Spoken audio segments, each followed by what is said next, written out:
Well, now that it's sort of early mid-spring, it's always a nice time for us to pull the nets through some of our stock ponds and have a look at some of our carp that have been growing on. And what I want to try and do all the time is keep improving the fish, the quality of the size of them, their body shape, scaling patterns if it's not commons, and always just keeping that high quality of fish that we're able to stock back into the lake. I would imagine that today two of the most watched YouTubers about fishing are Carl and Alex, and I've invited them up for this period of time to come and have a fish on the lake and also to help with some of the netting on some of the stock ponds. So it's been really nice to have them here. I met Carl back in November 2019 when he joined us on a trip to Japan to come and look at koi.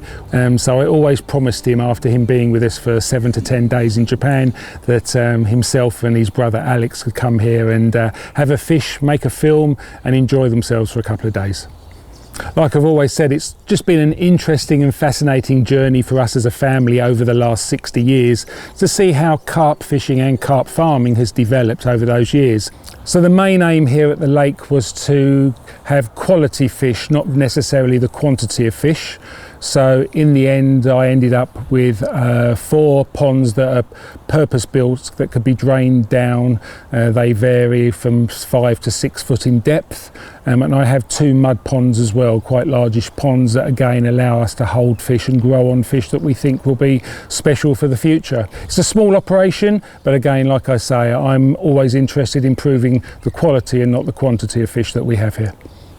When we net the ponds, it's always an interesting time. You're never going to get all the fish out in one netting. I mean, these are rectangular ponds that are 5-6 foot deep, flat bottoms. You'd think it was easy, but carp are very clever little creatures, and they're able to escape under the nets. So when it comes to netting the lake, no way will you ever get all the fish out of a lake unless you completely drain it down. So in the case of our stock ponds, although we have an overflow pipe, we try and net round the pipe.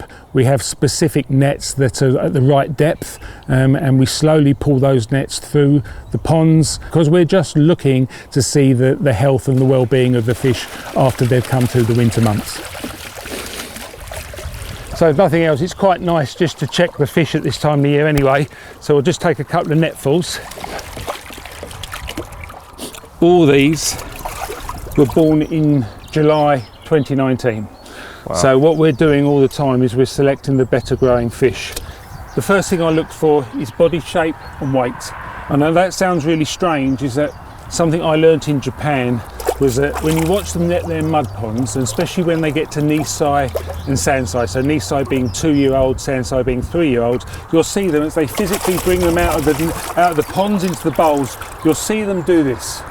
And that's not because they're shaking them or anything, they're actually feeling their bone structure and their weight. And it's something that takes years and years and years of experience to get used to. Obviously we have one bigger fish in here, which is not the same age as the others.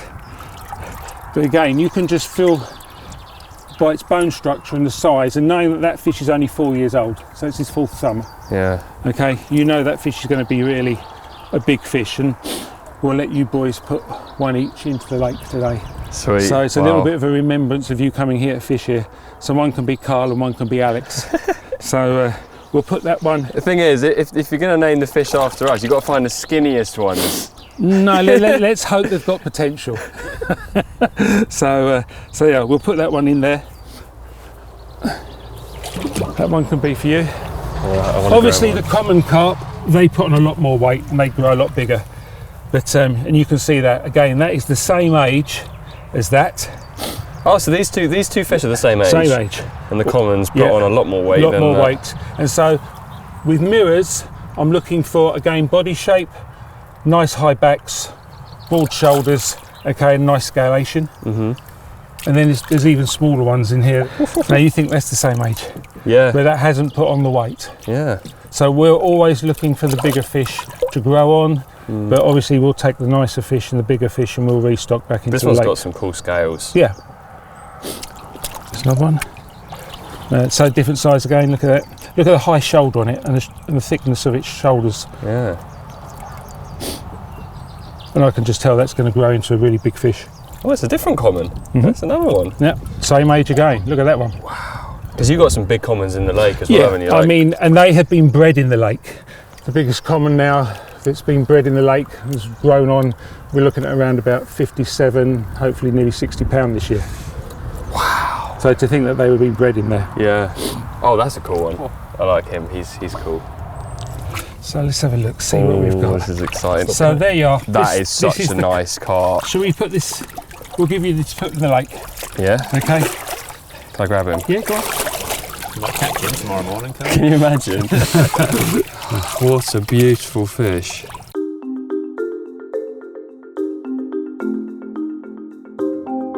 So because we've been breeding carp for nearly 40 years now, it's allowed me to develop our own bloodline and keep selecting new parent carp every few years to keep improving that bloodline and making sure that we get pretty patterned mirror carp, fast growing and larger common carp, and that can be seen here now in the lake. In fact, there are fish here in the lake that are breeding on their own, and they're 15, 16-year-old fish, and they're bred purely, completely here in the lake, and they're now reaching sizes of up to 60 pounds. So it's actually proving to me the breeding that we're doing in our ponds and our stock ponds, and then putting those fish into the lake, which then breed themselves, is allowing us to have quality carp growing on in the lake. At any one time, we're holding most probably somewhere in the region of around about 2,000 to 3,000 what I would class 1-year-old and 2-year-old carp, and most probably anything between 200 to 400 larger fish. And on the larger size, I'm talking about fish from 5 pounds up to possibly 30 pounds. Again, it's smaller quantities, and it is purely for restocking back into the lake if I need it. And at some times, if we feel we have too many fish, then we're able to release them and sell them to other fisheries. When we bought Homersfield Lake back in 1978, obviously we were in the very fortunate position where we could stock it from fish that we had been breeding down at our fish farm at Fisher's Green in Essex. And the main stock of fish that was put into the lake around about 1980, we stocked it with 3,000 fish that ranged from sort of like 3 to 4 pounds up to about 34, 35 pounds. The bigger fish were older fish that had come in from when we used to bring fish in from Europe in the 1960s and the 1970s, but there were very few of those. In fact, 95% of the fish that we originally stocked here was all bred on the farm in Essex. They are sort of English bred fish that originated from fish that we brought in from Europe.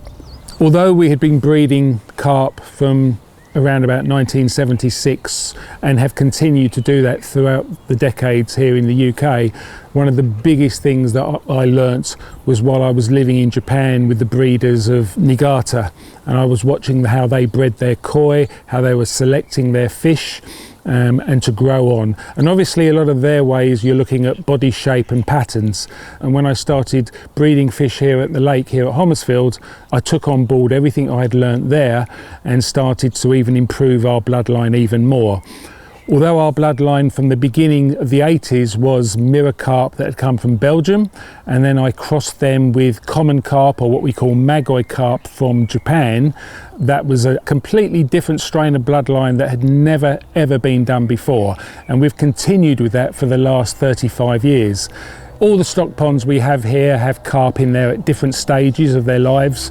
Like I said, the youngest fish we have here at the moment were bred in July 2019, and the oldest fish have most probably been growing on for about 6 or 7 years. So it's always a nice time at this time of the year to take the nets into the ponds, just have a very quick net through and pull out a few fish and have a look, see how they've been developing over the winter months.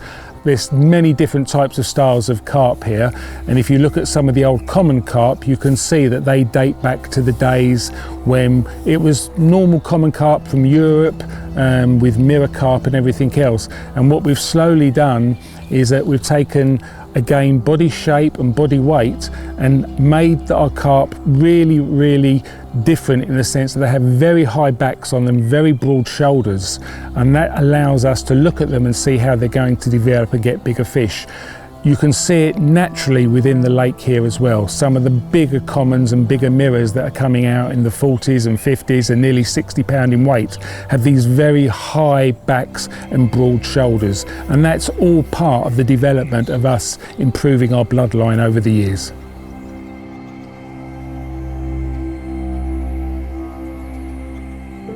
So in 1963, we'd finally taken ownership of what was to become Waveney Valley Lakes Caravan Park. We had 6 lakes, a lot of bare open ground and a few caravans. We knew that anglers wanted to catch carp, so I think my father at the time was looking in the angling papers, maybe local like the Farmers Weekly papers, and he stumbled across an advert that was a company selling roach, crucian carp, tench and carp, and the place was called Wildwoods. He found that there were 2 brothers, Michael and David Everett, and another gentleman called Peter Robinson, and they were doing coarse fish nettings around the country and netting out fish from the lakes wherever they were doing the work, and supplying them to angling clubs.